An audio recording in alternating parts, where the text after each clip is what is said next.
मैं डॉक्टर कुशल मित्तल हूँ, मुंबई का निवासी, president elect association of colorectal surgeons of India. हम लोग डील करते हैं कोलन यानी कि बड़ी आंत और पैखाने का रास्ता, उसमें जो बीमारियां होती हैं उसके लिए डील करते हैं। दो दो मेन बीमारी जिसके लिए हमें चिंतित हैं, दो तीन। एक है कोलोरेक्टल कैंसर का, जो कि निशानी देता है कि पैखाना नहीं हो पा रहा है या पैखाने के रास्ते से खून जा रहा है। दूसरा है बवासीर, जिसमें कि पैखाने के रास्ते में कुछ गांठें आ जाती है या पैखाने के रास्ते में खून जाता है। तीसरा है बघेंदर, जिसके लिए इलाज मारा मारी लोग इधर उधर जाते हैं, कोई रोड साइड करा दिया, किसी ने बंगाली डॉक्टर से करा लिया, वो ठीक नहीं होता है, तो बार बार ऑपरेशन की जरूरत पड़ती है। यदि सही जगह गए, सर्जन के पास गए, उन्हें मालूम है कैसे करना है, तो सही इलाज हो सकता है। बवासीर में दवा से काम हो सकता है, चीरा में दवा से काम हो सकता है, और बघेंदर में ऑपरेशन की ज़रूरत है। उसके अलावा कोई दूसरा रास्ता नहीं है। आप होम्योपैथी में ना जाएं, उससे कोई मतलब नहीं है। आप इधर उधर डॉक्टर के पास ना जाएं, उसका इलाज सर्जरी है।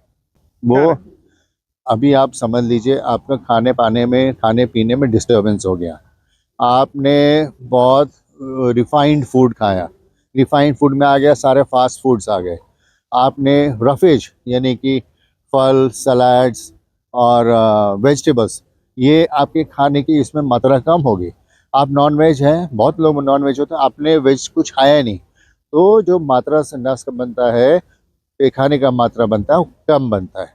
और आपने कम पानी पिया, तो उसके वजह से आपको वो सेंसेशन नहीं आता है कि पैखाना होना है, क्योंकि मात्रा बहुत कम है, जिसके वजह से आप संडास में बैठ के आपको लगता है कि क्लियर नहीं हुआ, बैठे रहते हो कि अब हो जाएगा, मगर वो हो नहीं पाता है। उसके वजह से और बीमारियां हो जाती हैं, जैसे कि बवासीर बनना चालू हो जाता है, धीरे धीरे के वो गांठें बड़ी बन जाती है, उस पैखाने के रास्ते बाहर आ जाती है, बहुत बड़ी समस्या हो जाती है। एक हेल्दी व्यक्ति को टॉयलेट में 3 से 5 मिनट के ऊपर नहीं बिताना चाहिए। यदि बिता रहा है तो कोई प्रॉब्लम है, उसका आप निवारण करिए।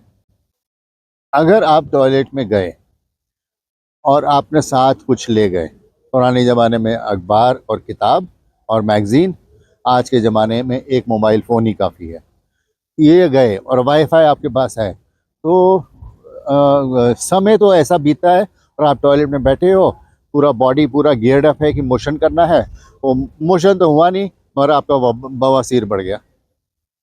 तो 3 से 5 मिनट के ऊपर ना बिताए तो अच्छा है। पर 20 साल की उम्र से शुरू हो गया है और ये चलता रहता, लाइफ लॉन्ग है। मगर जो बवासीर है, ये ज़्यादातर उम्र ज़्यादा होने से ज़्यादा दे पाया जाता है। जो फिशर है, ये जवान लोगों में होता है, और जो फिस्टुला है, उसका एज कोई क्राइटेरिया नहीं है, कोई भी एज में हो सकता है। सर्जरी जल्दबाजी में की, सर्जरी के पहले जो जांच कराना था वो कराया नहीं, सर्जरी के समय जो आपने सोचा था कि ये ऐसा है, वो निकला कुछ ज़्यादा बड़ा। सर्जरी जितना करना चाहिए था उससे थोड़ी कम की गई, तो ये प्रॉब्लम आ सकता है कि वो बार बार होगा। अच्छा, आप जो एनल कैंसर बोल रहे हो, मैं उसको चेंज करना चाहता हूँ।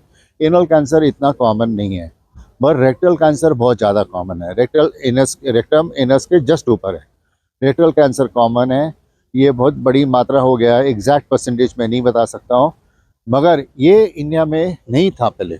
हम लोग खाली वेस्टर्न लिटरेचर में देखते थे कि उनको कोलोरेक्टल कैंसर बहुत हो रहा है, अब चालू हो गया क्योंकि हम वेस्टर्न डाइट को फॉलो करें।